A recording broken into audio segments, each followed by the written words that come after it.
सबसे पहले तो यहाँ पहुंचे सभी मीडिया के साथियों का बहुत बहुत धन्यवाद। ये संविधान की किताब है, इसे बचाने की लड़ाई है। कुछ लोग मिलकर इसे खत्म कर देना चाहते हैं और हम लोग प्रयास कर रहे हैं कि बच जाए, और बचेगा भी, क्योंकि जब एक बड़ी आबादी इसके साथ खड़ी है तो बचेगा। अभी प्राइम मिनिस्टर को मैंने कई बार सुना, बड़ा अच्छा बोलते हैं, हम दलित हितैषी हैं, हम पिछड़ों के हितैषी हैं, सबका साथ सबका विकास। नारे बड़े अच्छे और सुनने में बड़े अच्छे लगते हैं। अभी कह रहे थे CNRC पे चिल्ला चिल्ला कह रहे थे कि दलित ही आ रहे हैं, वहां से 70% दलित आ रहे हैं, पाकिस्तान से, बांग्लादेश से और अफगानिस्तान से। उनकी परवाह कर रहे हैं हम लोग। मैं कह रहा हूं इस मुल्क में जो रह रहे हैं दलित, पिछड़े, आदिवासी, धार्मिक अल्पसंख्यक, उनकी तो परवाह कर लो, इस मुल्क की तो परवाह कर लो, इनकी तो हो नहीं रही है। मैं एक आंकड़ा भी है मेरे पास, सरकारी आंकड़ा दिखाना पड़ेगा और बताना पड़ेगा आप लोग। सुप्रीम कोर्ट का ऑर्डर आ गया है कि जरूरत नहीं है, अभी देश का बहुजन समाज सरकार की दया पर रहे, अधिकारों की बात ना करे, कोई मौलिक अधिकार यहाँ नहीं है।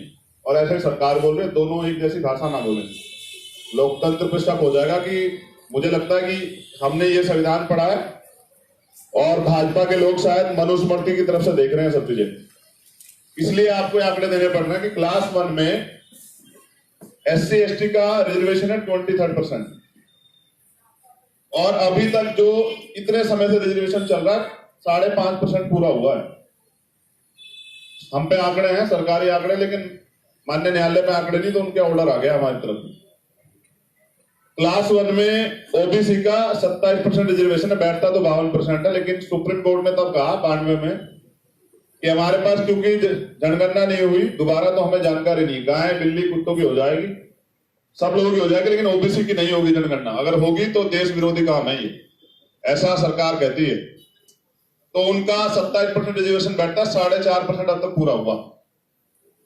तो इसलिए कह रहे हैं कि नहीं देंगे नहीं बिल्कुल भी रिजर्वेशन। उन पे तो पहले ही बैन कर देता, क्रीमी लेयर और प्रमोशन रिजर्वेशन नहीं देंगे। माइनॉरिटी की 19% आबादी है, कुछ लोगों तो है ही नहीं, लेकिन 1% रिजर्वेशन है अभी तक जो पूरा हुआ है, जो मिला है। अब इतना कुछ नहीं मिला, कौन से आंकड़े चाहिए मेरी समझ में नहीं आ रहा, लेकिन देंगे आंकड़े भी, प्रयास करेंगे कि गलतियां हो जाती। अब कैसे गलतियां होती ये भी बात मैं रखूंगा अभी आगे।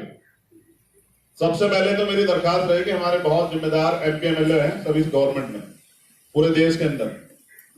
तो अगर SC ST OBC के जो MP MLA उनसे दरखास्त है, उनको सुनेंगे भी से जरूर, क्योंकि बहुत प्यार करते हैं मुझसे, कि आप बाबा साहब के संविधान और समाज के प्रति अगर आप में जरा से भी संवेदनाएं हो, तो आप गवर्नमेंट पर दबाव बनाएं कि वो इस पर अध्यादेश लाए, ऑर्डिनेंस लाए, और इसको संविधान की 9वीं सूची में डाल दें, जिससे न्यायिक हस्तक्षेप बिल्कुल खत्म हो जाए। हमारे अधिकारों की बात होगी तो न्यायिक हस्तक्षेप हमारे ऊपर ज्यादा होता है। तो आपसे निवेदन है, अगर ऐसा नहीं कर पाते, सरकार आपकी बात नहीं मानती, तो उनके चेहरे भी उजागर हो जाते हैं कि कितने हितैषी हैं दलित, पिछड़ों, आदिवासियों के, मुसलमानों के, धार्मिक अल्पसंख्यकों के। और ऐसा नहीं करती हो तो आप दबाव बना के इस्तीफा भी दे सकते हैं। इससे भी आपका समाज के प्रति चेहरा उजागर होगा कि आप समाज से कितना प्रेम करते हैं। ये पहली रिक्वेस्ट है। दूसरी है केंद्र सरकार से भी आग्रह, क्योंकि केंद्र सरकार भी हमेशा से दलितों, पिछड़ों, आदिवासियों के साथ खड़ी रही, खूब मारा इन्हें। तो उनसे भी मेरा एक आग्रह है कि तुरंत प्रभाव से सरकारी और प्राइवेट जो सेक्टर है उनमें पढ़ाई में, नियुक्ति में और प्रमोशन में रिजर्वेशन की व्यवस्था जो है, संख्या के आधार पर जो सामाजिक न्याय का की मूल अवधारणा कॉन्स्टिट्यूशन में, उस पर लागू करें। अगर आप वास्तविकता में कॉन्स्टिट्यूशन को, इसी भारत के कॉन्स्टिट्यूशन को बाबा साहब अम्बेडकर ने बनाया, उस पर चल रहे हैं। अगर आप मनुस्मृति के हिसाब चल रहे हैं तो आप बिल्कुल ना करें, फिर हम लोग सड़क से कराएंगे आपसे, ये हमारी जिम्मेदारी बैठती है। एक ये बहुत गंभीर बात है, इस पे हो सकता है कि मुझे फिर से सुप्रीम कोर्ट और कोर्ट कहे कि आप सम्मान क्या करो। मैं बिल्कुल करता हूं सब लोगों का सम्मान, क्योंकि कॉन्स्टिट्यूशन का सम्मान करना प्रत्येक नागरिक की जिम्मेदारी है। उच्च न्यायपालिका में रिजर्वेशन के लिए बहुत दिन से हम लोग डिमांड कर रहे हैं, हायर जुडिशरी में, सुप्रीम कोर्ट में, अभी तक तो नहीं मिला। और मुझे ऐसा लग रहा है कुछ गलतियां हो रही है, क्योंकि एक बड़ा समूह बैठ के, एक ही जाति धर्म का समूह बैठ के सब लोगों के प्रति अच्छे फैसले नहीं दे सकता, ये हमें लग रहा है। और क्यों, इसका कारण बताता हूं, गलतियां सबसे होती है। हमेशा सुप्रीम कोर्ट की कलम हमारे ऊपर बहुत तेजी से चलती है और तुरंत तत्काल प्रभाव से चलती है। बाकी इकोनॉमिक रिजर्वेशन का मामला हो तो वो कह देते हैं अभी स्टे नहीं होगा, अभी तो चलने दो। तो ये गलत है। 2 बार गलती हुई है माननीय सुप्रीम कोर्ट से, मैं बता दूं, आप लोग नोट कर लें। पहली बार गलती हुई थी उनकी SC/ST एक्ट पे, और ये उन्होंने एडमिट भी की है, और अभी कल परसों इस पे भी आया था फैसला, ये सही है, होना चाहिए। SC/ST एक्ट में तुरंत गिरफ्तारी हुई, ये कोर्ट का ही फैसला था।